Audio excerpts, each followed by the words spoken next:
Hey guys, it's Celine. It's Tuesday, the middle of nowhere, really. I'm showing you my abalone shell that has the very last bit of an incense stick that I made, actually, myself. Kind of excited about my incense. Also, the weather is awful, so there's no going out for me, not in that. Thank you very much. Um, the incense making has been sort of monopolizing my whole brain for the past 24 hours or so that I was working on this. I had found two types of cypress cones. So the little ball shaped, kind of. I'm reminded now of my mum because we used to live in the south of France. I'm just going to be chatting about incense and whatever else comes to mind, okay, for a little bit. A witchy check-in, if you want to call it that. Okay, so that's the plan for today. Hi, my name is Leon. I live in the Netherlands. So hence this weather. It's raining, sort of cats and dogs. It's slightly over it now. It's very cold outside. We had the most gorgeous weather for a couple of days. And last week was the same, but not as much of it. So the weekend was beautiful. 20 degrees, you sitting outside in the sun, sunning yourself for the first time in months or so, properly. Last weekend, same, in between, it was a dip and it was cooler and, kind of rainy a bit, and it was fine. And now the weather just went northern wind and completely, I don't know, it's like 10 degrees or so outside. Every time the sun comes out, it's gorgeous and you can feel it. The difference is really a lot bigger than in January with the sun coming out, so there's that. So I have been just focusing on my incense making here, which is something I apparently still enjoy very much, and this is something I just learned to do. I don't know, I have a very special relationship with making these. It's incense. You make an incense mixture and you roll that onto, just like they do in India. I feel really privileged that I got to sort of unearth this, I don't know, talent, I suppose, for making these. I tend to salvage the ends of incense sticks from the brand that I use, basically one brand, and use those. So they're like 4 centimeters, an inch and a bit or so, maybe an inch and a half long leftovers from normal regular size incense sticks. I salvage the ends and roll my dough, my mixture, around those. So I have 110 of these little ones now, and like 20 or so of the half size, which is this type, and about 10, I think it was 10 or 11 of the longer ones. So there's a little piece that fell off there, which came off the end. That tends to happen when they dry, and this one's already so dry now that if I try to squeeze this around, more will fall off. So you just have to, once it's in, once it's on the stick, leave it alone. It'll have to dry. And as I was showing you, this one actually burnt properly. So for the burning, technical stories, okay? You can make your mixture as I was doing before and not include the ingredient that I suppose you would be able to get online nowadays, which in India is called jigget.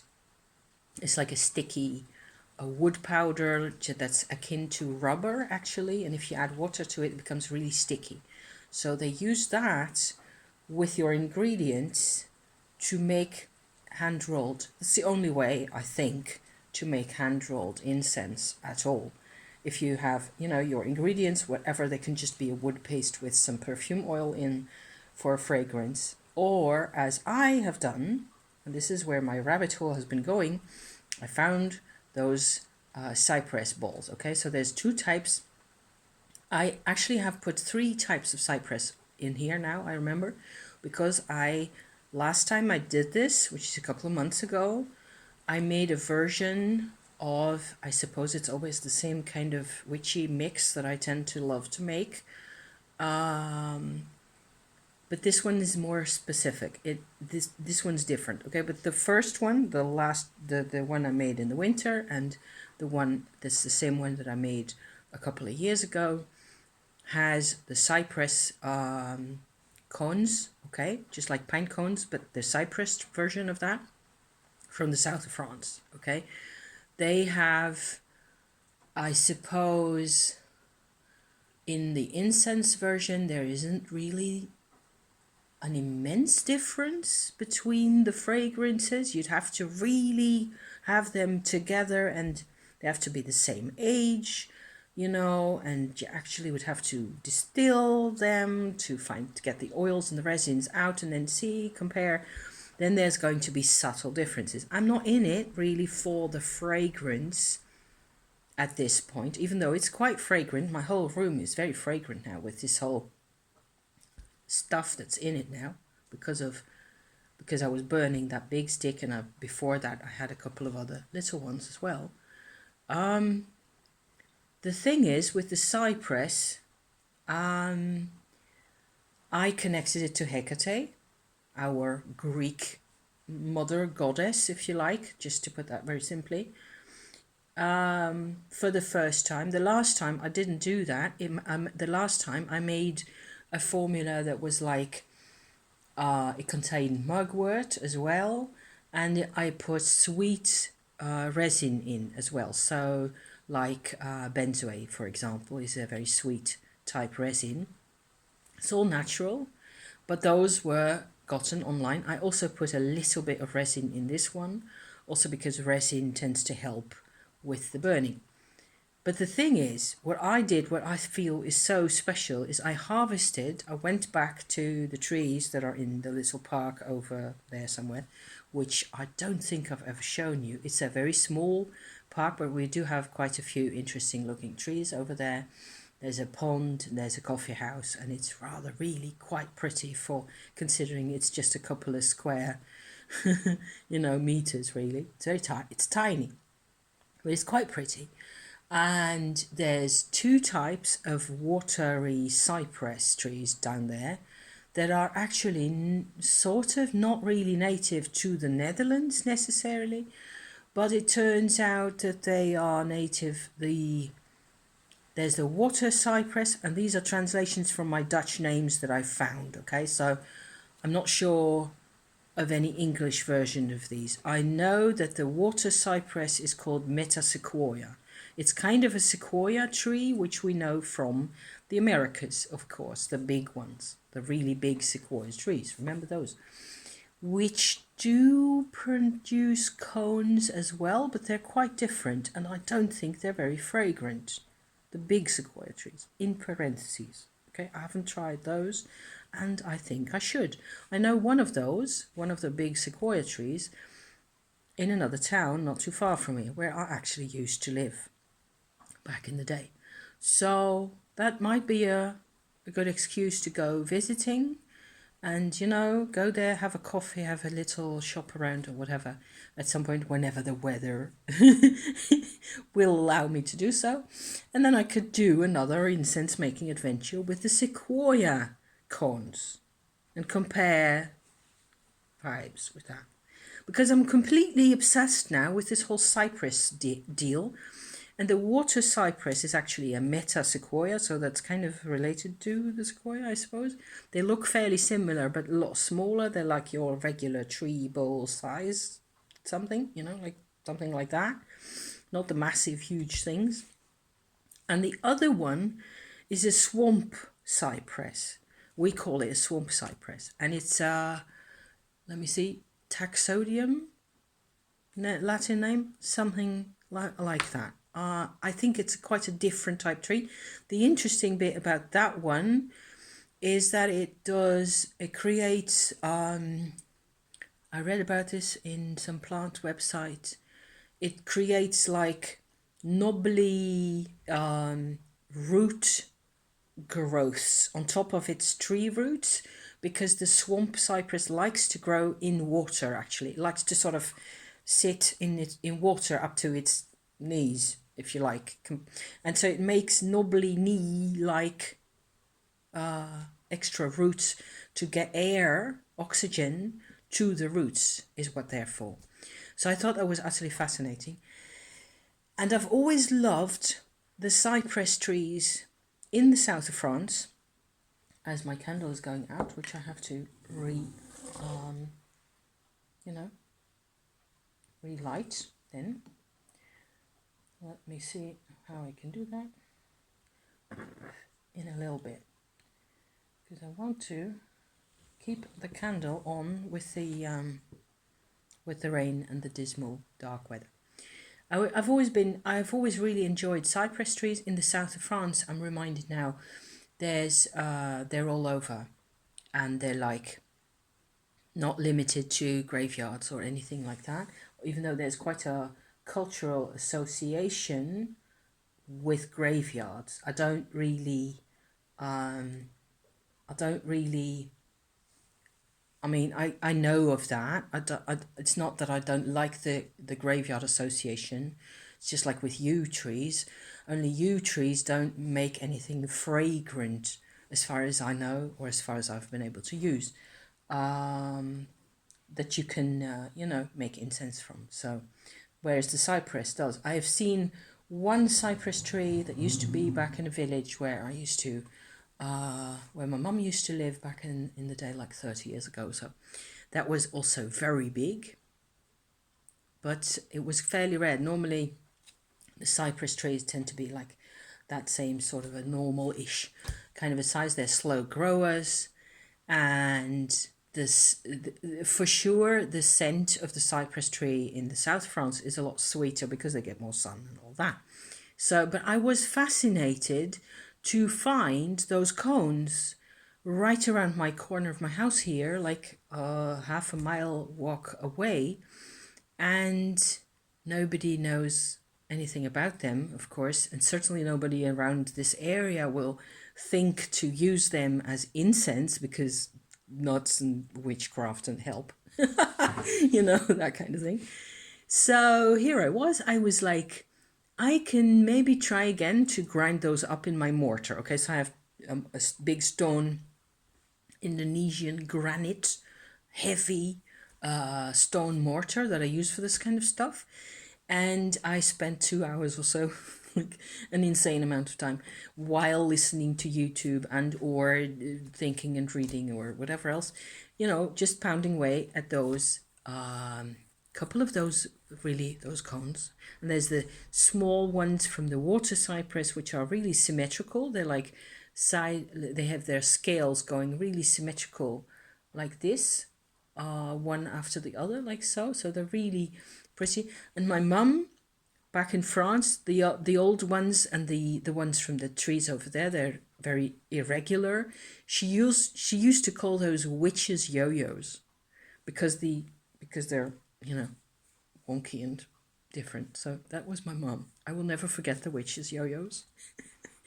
These are not so much witches yo-yos, because they're too regularly spaced and too even, and they would actually not work as a yo-yo at all, and neither would the other ones. So that's just a silly fond memory that I have of my mum there. As to the formula for this, so it takes an age and a half, okay, to grind those cones down fine enough. I use a sieve to strain the end result of that. I put in mugwort as well and wormwood, not too much. I also had some weed, some organic cannabis plant that somebody grew, and they gave me so much of it. That was actually part of the excuse for making another batch of incense, because I didn't know what to do with this much cannabis. I occasionally smoke, because Dutch people can do that without getting punished, and I sometimes like it, and sometimes it's, I don't know, I get a headache or whatever. I like to smoke that like once every 2 or 3 months or so, at the most. So a supply of cannabis lasts me for a year and a half at least, you know. So the amount that they gave me, which was very generous and it was a gift and so on, I thought, since it's also organic and it's somebody who grew this with absolutely, obviously with a lot of care and attention and so on, I might as well use that in my end result here. So I've got all these, you know, I've got 2 planks full of I don't know, nearly 200 sticks in all sizes now. So, and especially the little ones, these teeny tiny ones, I use in my tent when I'm out camping, you know, which is lovely to have a little bit of incense without actually your incense vibe getting into everybody else's space, which, you know, might be a bit much. So, but this works just fine, and we can. So I'm definitely going to make me a little box to bring a handful or so of these over to whenever we're going on holiday later in the year. I was fascinated by these plants and the interaction, and actually being able, big surprise for me, being able to use plant material for incense making that has grown right here, and not just mugwort. Mugwort, I have made videos about mugwort. If you are interested, there's probably a playlist around Witchy Nature, I think it's called. It's been a couple of years since I made that one. This video here should also go in that playlist. I realize now I just keep, you know, occasionally adding things to my playlist as I find that sort of to be kind of relevant. I've used mugwort for years now. That's something I can harvest here, which is wild. And if you pay attention to where it grows, because you can use mugwort to great effect. Okay, it's a wild plant that is really very beneficial, and I have loved mugwort since the day I met it, so to speak. You want mugwort that's growing in the sun, is one important point. You also want mugwort where it's fairly clean, where they haven't, you know, walked too many dogs or anything of that nature. You want, it grows like 2 meters high, so it grows immense big stalks, and you can harvest it just before, I don't know, July somewhere. I tend to harvest it around the full moon as well, because vibes, you know, it's cool. And I use most of my mugwort in either in charcoal, or it dries. I let it dry in a big bag. I make bunches of big stalks, like big massive meter long stalks. I tend to harvest as little as possible, so I will use long stalks that have lots of branches, and I cut 3 or 4 of those, and then I have already a big bushel, you know, like that, because it's all full of branches and leaves. And you want it as it starts to flower, really, because then you have the expression both of the leaves and of the flowers in the mugwort, is what I feel like. So I love to burn that stuff as sort of it's not an incense, it's more like it's a relaxer. It really, the smoke from mugwort is, I think, the most relaxing and grounding kind of vibe you can have in your house. And it's also quite, I'm thinking now, it's not comparable to tobacco, really. It's sweeter and lighter than tobacco, so it doesn't smell the same at all, and it is much more earthy, and it makes you more sleepy compared to sage, white sage, which a lot of people use. It is also more comforting, I think, and softer and more feminine, if you want to call it that, compared to Palo Santo. Palo Santo is also very grounding, but it's also very fiery, and it's really, you have to like Palo Santo. It's with the same with all these herbs. It's either your herb or it isn't. You know, it's you have to. I'm definitely a mugwort person. I've also used mugwort in tea, my own harvested mugwort, the extra clean parts that I'm completely sure are 100%, you know, like above ground and, you know, in the wind and the rain and all that. And so if you want to believe that the atmosphere is actually clean enough still for us to herb harvest, you know, like that, to harvest herbs, I should say. I use those parts in tea as well, and that's a wonderful relaxant for your bowels. So if you have ever so slight and you know, tension in the belly, which can create constipation or other, certainly in the context of menopause, which tends to happen, you know, sometimes, you can have, this can be very beneficial, and just one decent mug of infusion, you know, tea from mugwort will let you relax. And if you work with it, you know, you just have to, if you keep stressing about things, it won't do that much, maybe, except maybe make you dizzy. Or so you have to work with it, you have to accept it, you have to familiarize yourself with these herbs as well, certainly if you ingest it. One other thing I've done with mugwort that I found really helpful, also to relax, which I haven't, I mean, I have made videos about this stuff, like I said before, but it's been a while. And I had nearly forgotten myself that you can actually put mugwort in.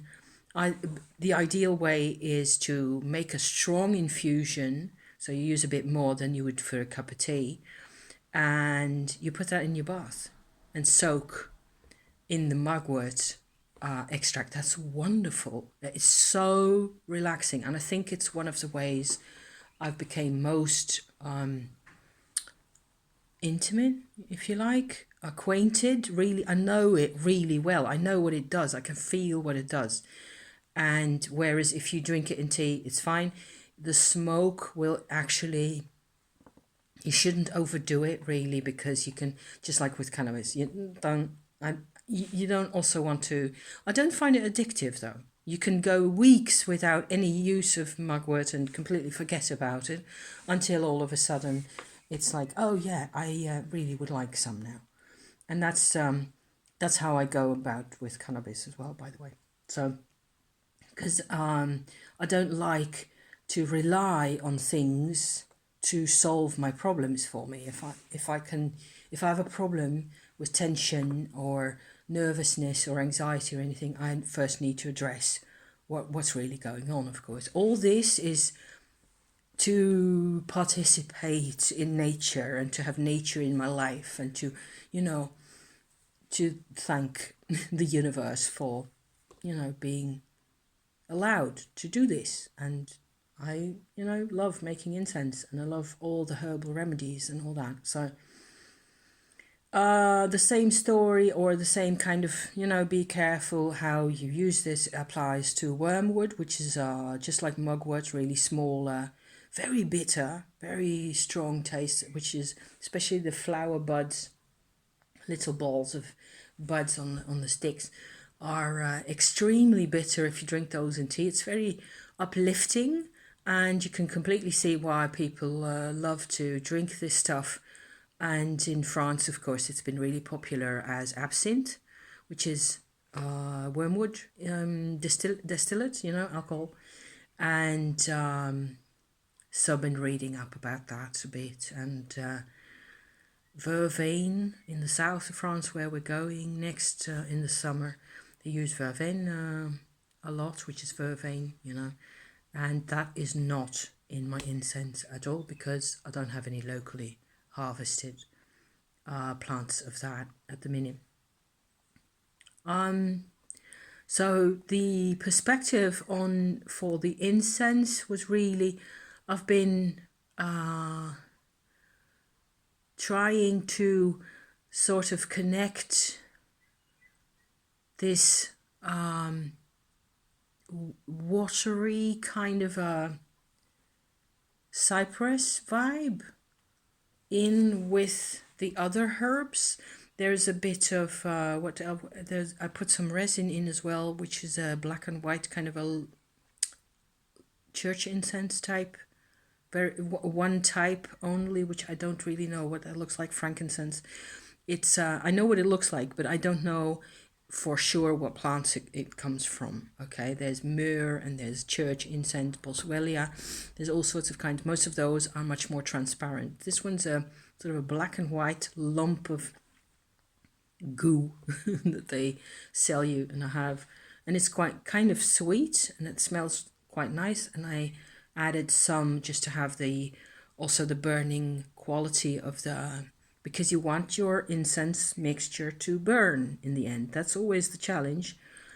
Will it actually stick and burn, you know? That's the challenge right there.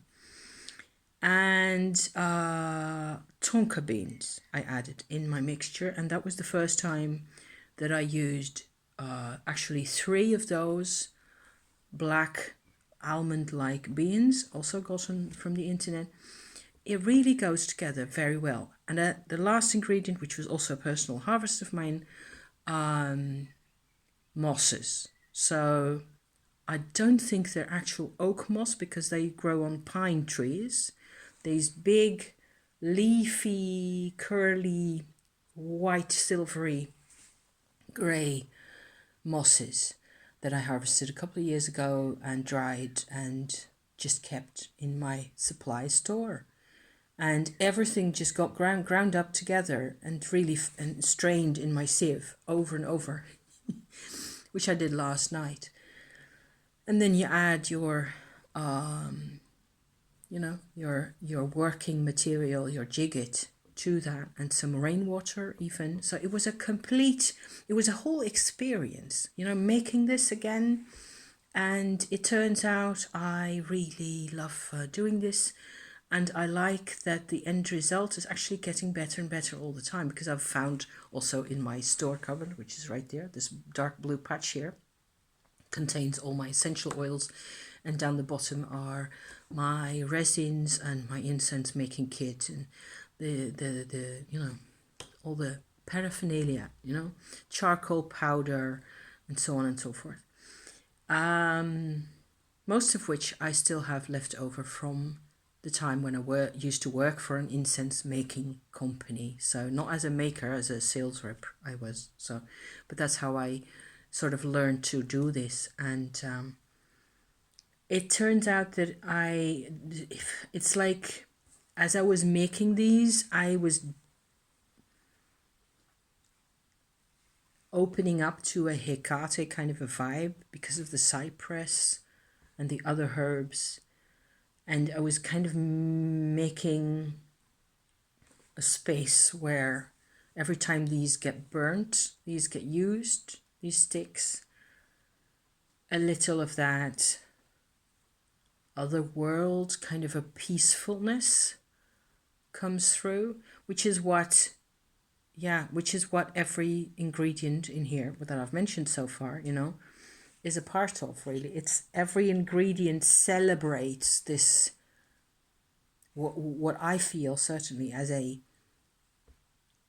mother goddess kind of a figure, if you like. So Hekate was the name that came by most often in this process. So yeah, so that's the story of my little incense sticks here. I made a couple of really fat ones as well, depending on how big the bamboos are that I have to work with. Later on, I discovered that I could actually split a bamboo stick that is this big. See how fat that is compared to the other ones. So if I compare this to this one, see, that's the normal size. This is actually like 6 times as thick. Afterwards, when I had a couple more of these types of sticks, I split them several ways, and that's how you keep going. It takes forever to do, and I love it, and it's very it's soothing work. I tend to find it. I use sage powder as well to roll them, so because you need something to prevent the thing from sticking to your hands. That's kind of important. yeah, so that's finished now. And it's like these kinds of activities for me are like, it's a product that I'll actually be able to use later on. So that's what I'll be doing. And just like candle making, not so much as this actually. It's like making food, really. And except the food is gone, hopefully, the end of the day. Baking bread, something like that, that's kind of comparable. It compares mostly to cooking, things to do with cooking and things, which I personally also really enjoy. So, but this has a definite, it's like cooking but with witchcraft in, something like that. And there's no literature, there's no poetry necessarily, except in the, the you have to be very focused to do this.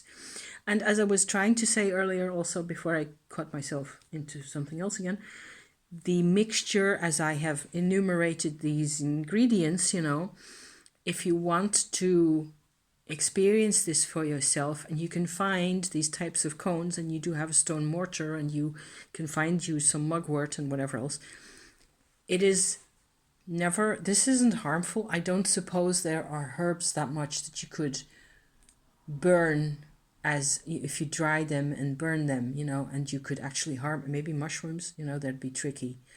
I wouldn't advise anybody to use those because you don't know what happens. Nobody's studied that enough, I think, at this point anyway.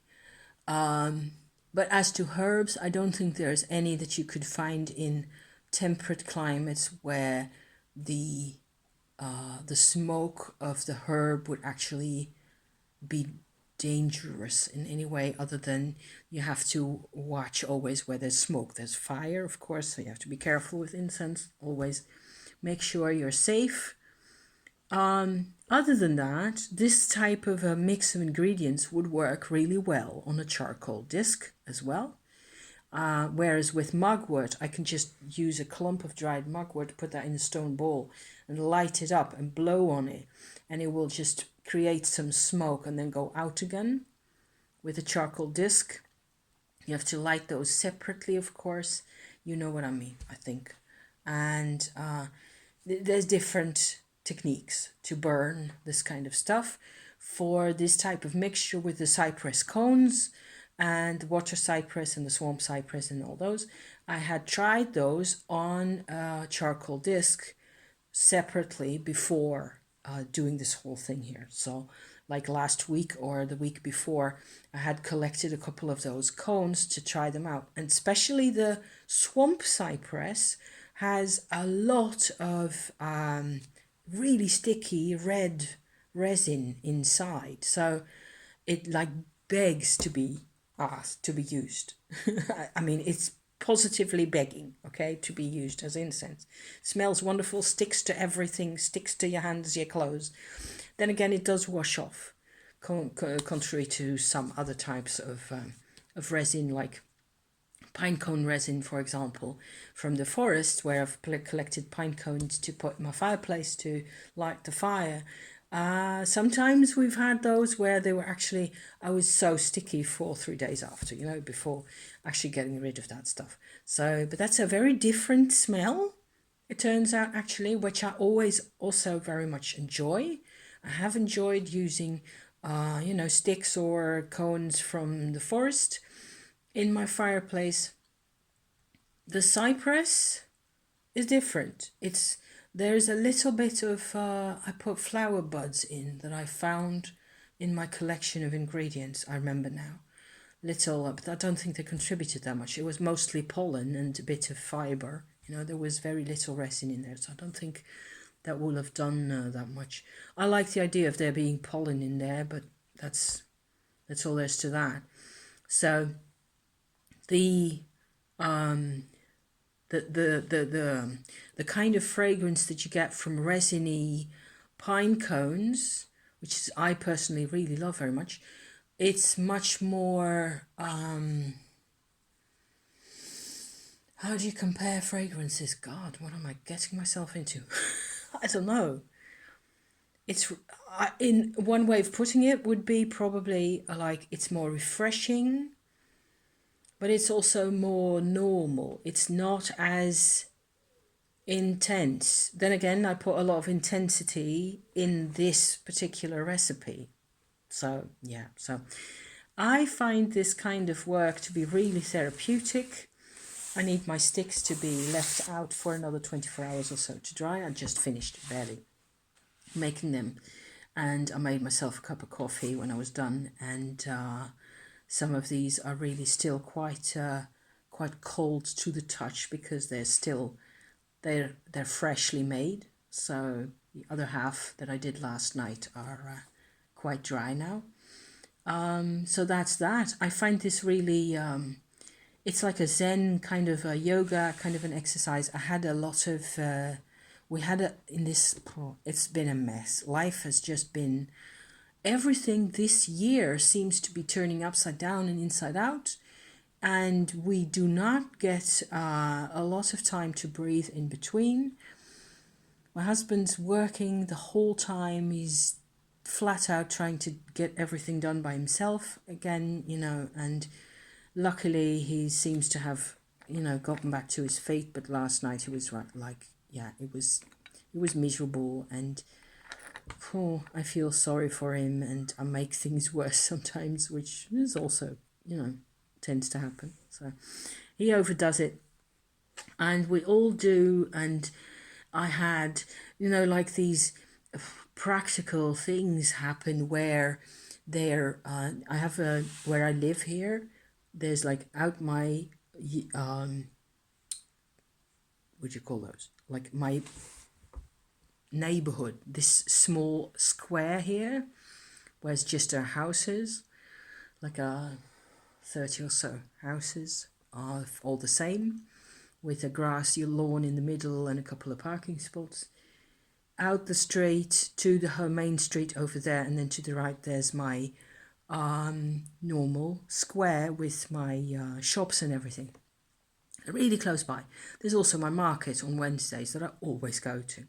So a month ago or so, like 5 or 6 weeks ago, my butchers that I always went to, that I got my ass out of bed to go to the market for, decided that they were quitting the markets completely, which is very understandable because it's a lot of work, and they made wonderful business, and they were really busy, but they had to come from somewhere else, and it was just, they were overdoing it too. So they quit my market. So I had to go shop around for my other, for my shopping, my meat, my all those things. That I'm not a vegetarian. I never have been, and I was a vegetarian for 5 months involuntarily when I was a kid, and that was long enough for me. So there's a whole story to that, but it was a difficult time for me. So I'm a meat eater person. So yeah. I had to go shop around to find other locations in the neighborhood where they either sell their own produce or it's organic, or both preferably, because that's the level of quality that I'm used to. And I'm not going back to the supermarket for steak and sausages and bacon, and never, I will buy the Italian sausage or something like that. That's fine, but not for my dinner. So that's been, and then a couple of weeks ago when I was on the bike to go to one of those replacement new addresses to find out, to get eggs and milk and whatnot, I sprang a muscle in my knee, which has been, it turns out it's only 2 weeks ago, but it's been a huge hassle getting rid of that. And I had to lie in my bed on my bum with my legs up against the wall in a, vertical, nearly vertical position like that, to drain out it was for days, and all that stuff. So it's been complicated, and it's not like we don't know what to do with ourselves really, but we're long overdue for, you know, some sunshine. We had some sunshine, like I was saying earlier in the beginning of this lengthy talk here. 39, yes. We had some nice days, which was good because that's why I'm still, you know, fairly happy myself. And as long as I, you know, look after my vegetables, my fruit and all the rest of it, I can, and my Tumo update, yes. There's too much Tumo vibes at the moment to do a proper Tumo update, and I don't think I need to bore you with details about that at this particular time.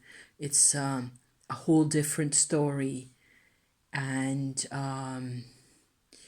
it's not always as easy as I thought it was. I have recommended this type of practice for menopause problems, and I still do think it's best, but not everybody will enjoy what I have been going through either in those terms. So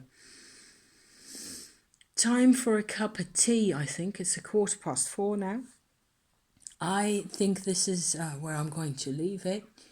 Very pleased with my incense and oak moss or pine moss it was, I think, and cypress. And I actually managed to grind that so fine that I could, you know, roll my own agarbatis, which is pretty awesome. So yeah, thank you for watching. I hope this is of interest. It's just a witchy ramble, you know. Nice to be able to use ingredients that are grown right here and connect, because the culture that makes incense is not my culture from here, from this country, or from this continent even. So you're globalizing in a way. You're using a technique to use plants that grow here, which is kind of interesting. So yeah, thank you for watching. I'm going to make myself a cup of tea, and hope you're okay. And thank you, and see you next time. Okay, bye bye.